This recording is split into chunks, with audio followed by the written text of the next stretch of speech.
Lada merica atau piper nigrum telah lama menjadi komoditas strategis rempah Indonesia.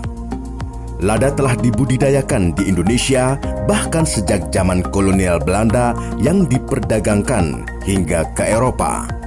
Indonesia merupakan satu produsen lada terbesar di dunia. Beberapa wilayah yang menjadi pemasok utama lada antara lain Lampung dengan lada hitamnya, Bangka Belitung dan Kalimantan dengan lada putihnya. Kiprah lada Indonesia tak hanya berlangsung di masa lampau. Hingga kini Indonesia masih menjadi produsen lada dunia. Sayangnya saat ini ada masalah dengan daya saing di pasar internasional.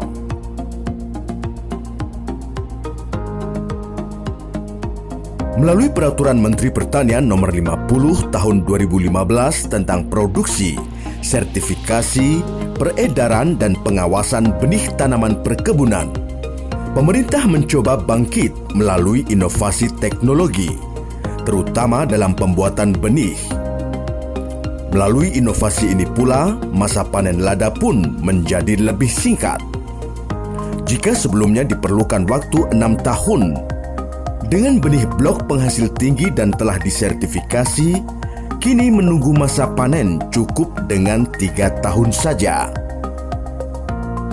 Upaya ini sekaligus sebagai kerja nyata Kementerian Pertanian berupaya mengembalikan kejayaan rempah Indonesia di masa lalu melalui para penelitinya.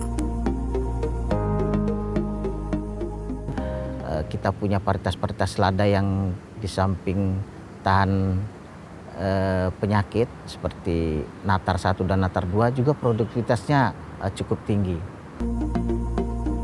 Produktivitas lada erat kaitannya dengan kualitas benih.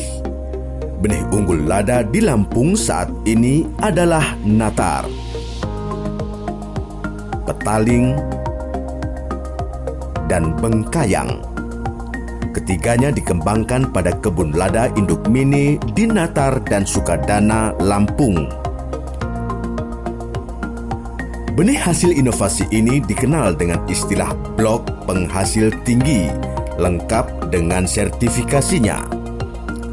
Sebelum diinovasi, benih lada dibuat dari tanaman induk yang telah berumur 2 tahun.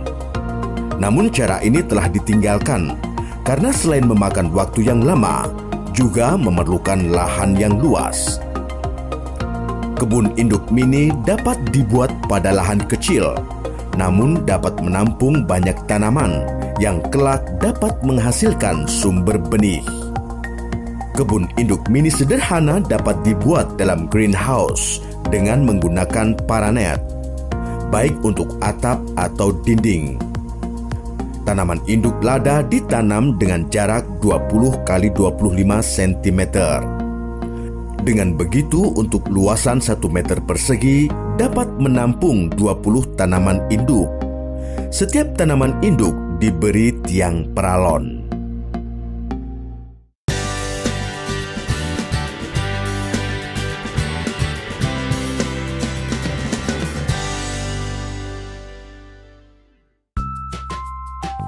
Tanaman induk lada dapat digunakan sebagai benih setelah berusia 9 bulan.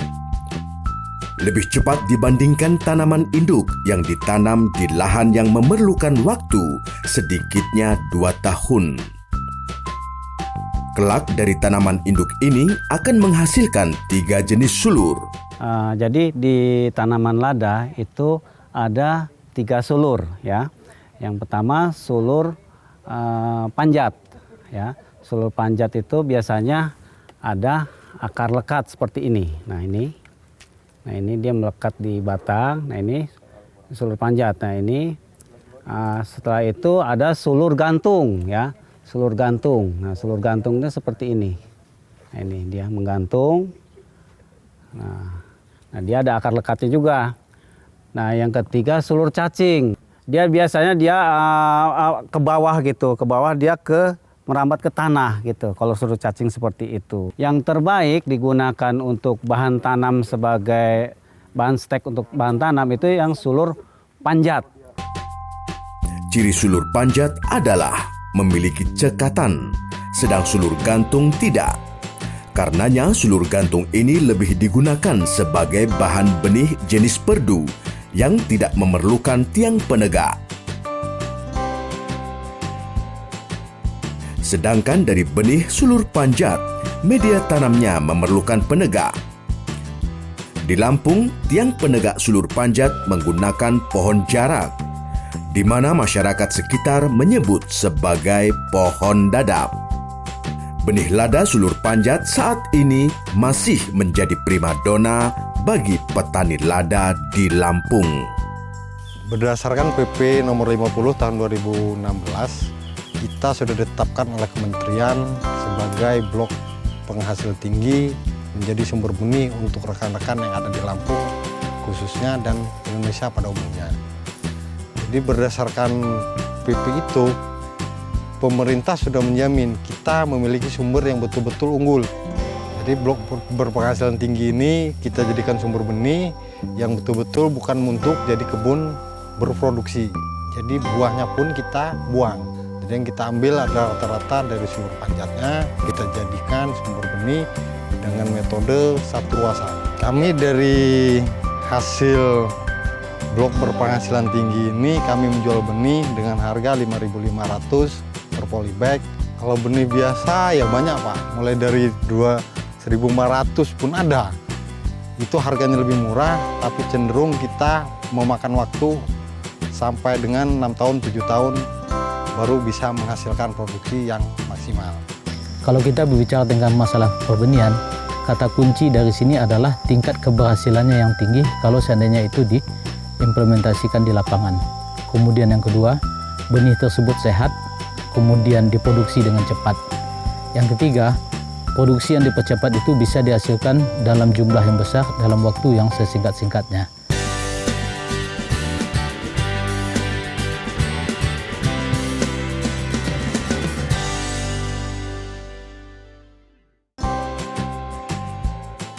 Benih tanaman lada dibuat melalui stek batang.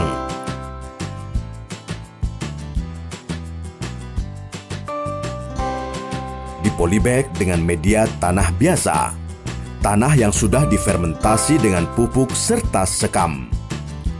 3 media ini kemudian dicampur, diaduk, lalu masukkan dalam polybag. Setelah media tanam masuk dalam polybag, lalu siram dengan air yang telah dicampur dengan dekomposer selama 1 jam. Diamkan selama 2 minggu hingga tumbuh rerumputan. Dari sini baru ditanam benih sulur menjadi satu ruas yang telah direndam sedikitnya selama 1 jam. Agar terhindar dari serangan hama, setiap ruas yang ditanam, pangkal ruas ditotolkan biofop, serbuk anti hama. Baru kemudian ditanam pada polybag. Setelah itu kemudian disungkup atau ditutupi dan diamkan selama 1 bulan hingga tumbuh tunas baru. Setelah berusia 1 bulan dan telah tumbuh tunas baru, sungkup plastik dibuka selama 3 jam pada pagi hari dan ditutup kembali setelahnya. Untuk perawatan, selama sungkup dibuka, lakukan penyiraman dan penyiangan secara rutin. Penyiangan dilakukan agar rumput liar yang tumbuh di sekitar stek dapat terus terjaga kesuburannya. Proses ini memakan waktu hingga 5 bulan sebelum stek benih tersebut dapat dipindahkan ke lahan. Benih yang dapat dipindahkan umumnya telah memiliki 7 ruas dan dalam keadaan sehat.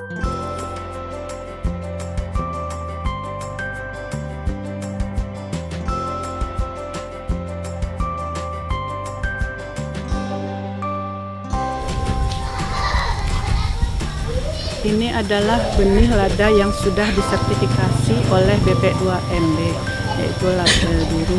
Nah, yang ini adalah benih yang siap salur ke petani.